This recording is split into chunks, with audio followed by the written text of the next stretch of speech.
নমস্কার বন্ধুরা, পিকনিকে খাবার দাবারের কি আয়োজন ছিল সেটাই তোমাদের সাথে আমি শেয়ার করব। প্রথমেই দেখো ডাল দিয়ে দিয়েছিল। ডালের সঙ্গে কি দিয়েছিল বলো তো? ডালের সঙ্গে দিয়ে দিয়েছিল চিপস। আর ডালের সঙ্গে চিপসের কম্বিনেশনটা কিন্তু খুব ভালো। সবাই কিন্তু ডাল খেতে খুব পছন্দ করে। তো তারপরে দিয়ে দিয়েছিল এঁচোড় চিংড়ি।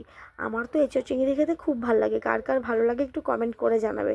তারপর দেখো স্যালাড দিয়ে দিল। আমি একটু গুছিয়ে নিলাম স্যালাডটা, যেহেতু মাঝখানে পড়ে গেছিলো। তারপরে কি আসবে বলো তো? লাল লাল ঝাল ঝাল চিকেন কষা। চিকেন কষাটা তো সত্যি খুবই ভালো হয়েছিল খেতে, আমার খুব ভালো লাগে। কার কার ভালো লাগে একটু কমেন্ট করে জানাবে। তারপরে দিয়ে দিয়েছিল চাটনি।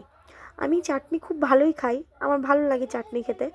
আর বিশেষ করে এই সিজনটায় তো টমেটো বেশি পাওয়া যায়, তার জন্য টমেটো চাটনি হয়েছিল। তো তার সঙ্গে দিয়ে দিয়েছিল পাঁপড়। চাটনির সাথে পাঁপড় খেতে খুবই ভালো লাগে। তো তোমাদের ভিডিওটা কেমন লাগলো একটু কমেন্ট করে জানাবে। আর তোমরা কী কী খেতে পছন্দ করো?